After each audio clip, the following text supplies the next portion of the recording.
Yes, yes, yes, yes, yes. How are we doing? Happy Friday, Friday feeling. I don't live for the weekends, but I definitely love a Friday feeling. I definitely love a morning walk on a Friday morning, ready to get up and get after it.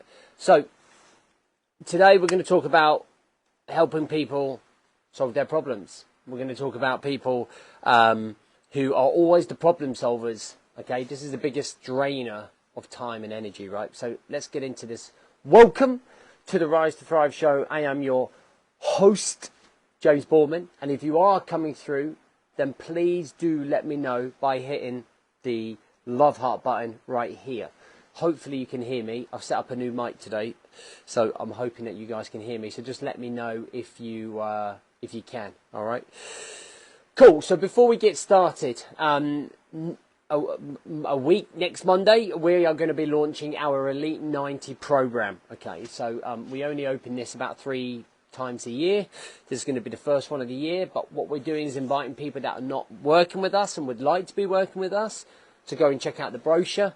And you can register your interest because we are only taking on limited people at the minute, okay? Because we're quite full in the Elite Brotherhood. Something to go and check out.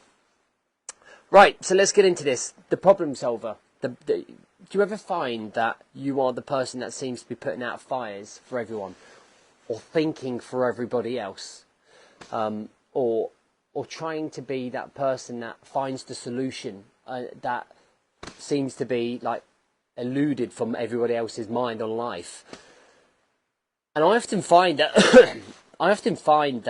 a lot of guys who are struggling to work on themselves are quite often giving quite a lot of their energy, time and focus to other people, trying to sort it out in a work environment, trying to work it out in a home environment, trying to work it out in a friend's environment.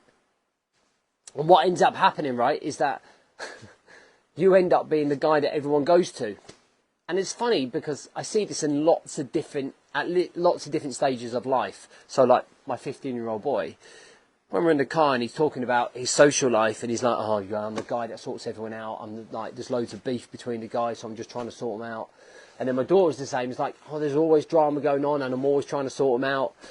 And then there's clients going, yeah, but I'm trying to sort myself out, but I'm trying to manage the family. I'm trying to manage like this. I'm trying to manage these guys at work. I'm trying to manage these guys at work. I'm trying to manage my friends. Like, it's exhausting. It's exhausting dealing with all of these people, right? And let me know if you can resonate with this. If you resonate with this and you're like, God, oh my God, am I just putting out everybody's fire? And what we end up doing is giving so much, putting so much out there that actually we become drained mentally, emotionally, and physically. You know, if our role is one where we have to look after people, right?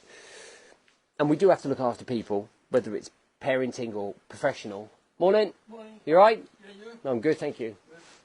What was I saying? When you are putting out and you're looking after people, so you're managing your pet, your kids, you're managing other people, you're managing yourself.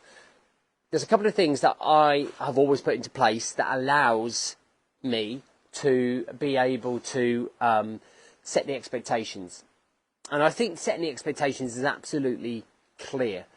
The first thing is stepping back. So stepping out of that situation, stepping back and letting whatever situation is going on around you just play out. So that people can get used to sorting it out themselves. All right. And I think that's something that we don't do enough. So as a parent, I've got a 15 and a 17-year-old, right? Sometimes it's very difficult for me to step out of the situation and not get involved. Okay.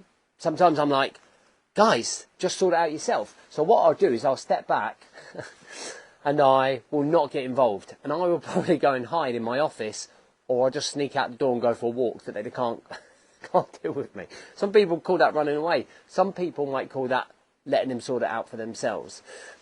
And the problem is, if you become everyone's saviour and problem solver, everyone gets used to that. It becomes habitual, like, let's go to JB to sort it out, let's go to Rob to sort out, let's go to Joe Blogs to sort out, right? So there's constantly used to getting used to, right?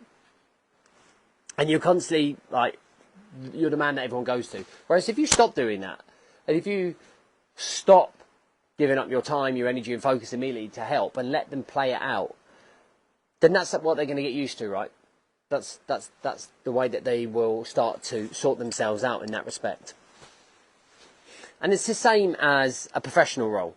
You know, if you're constantly always man-managing and micromanaging or getting involved or telling people not to go and sort them out itself, they're always going to come to you.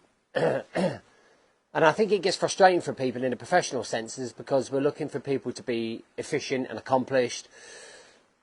And we're looking for people to, like, work off their own backs. But if we look at extreme ownership, if you are a leader or a manager or a peer, one of the things that we should look at is, like, where have we fallen down to make it that they can't do that by themselves?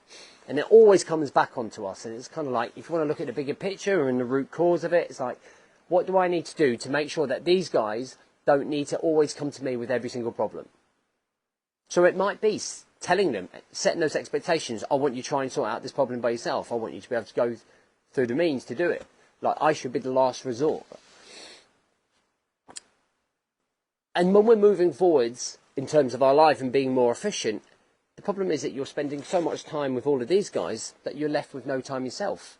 Left with no time to be efficient with yourself, to get your job done. And then you're working at home, and then that's affecting your family time. So you see, like, this snowball effect all of the time, right?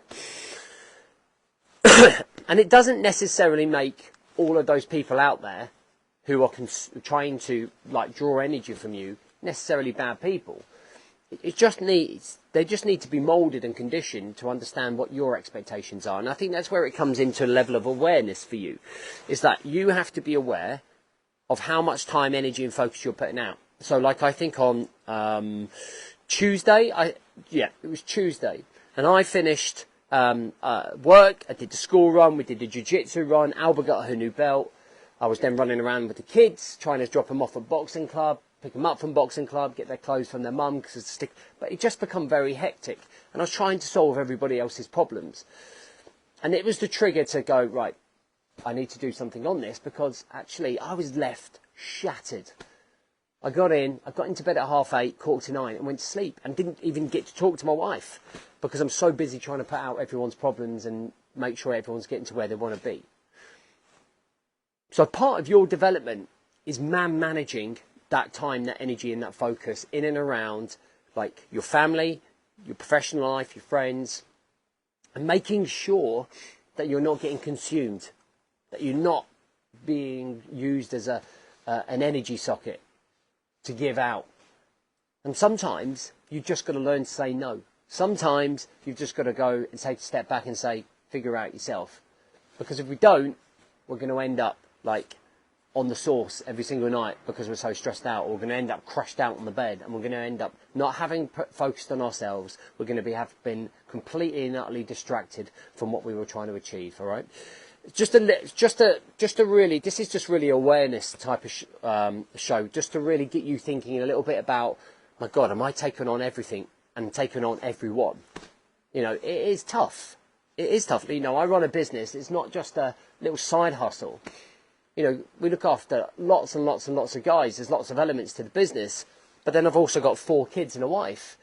And that is like, I was just talking to my mate, it's like having a second business with the most entitled people who are the most ungrateful people sometimes. And I kind of think to myself, I'm taking for granted everything. So you're kind of trying to manage all of this.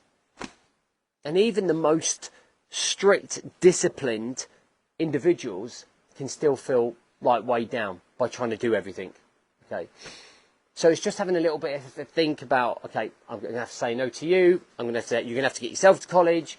You're going to have to sort that problem out yourself, and be a little bit more stringent with all that. Does that all make sense? I hope so. What I want you to do in the comments is stick the number one thing that you feel you got out of this show. Have an amazing weekend, and I will see you next week ready to go.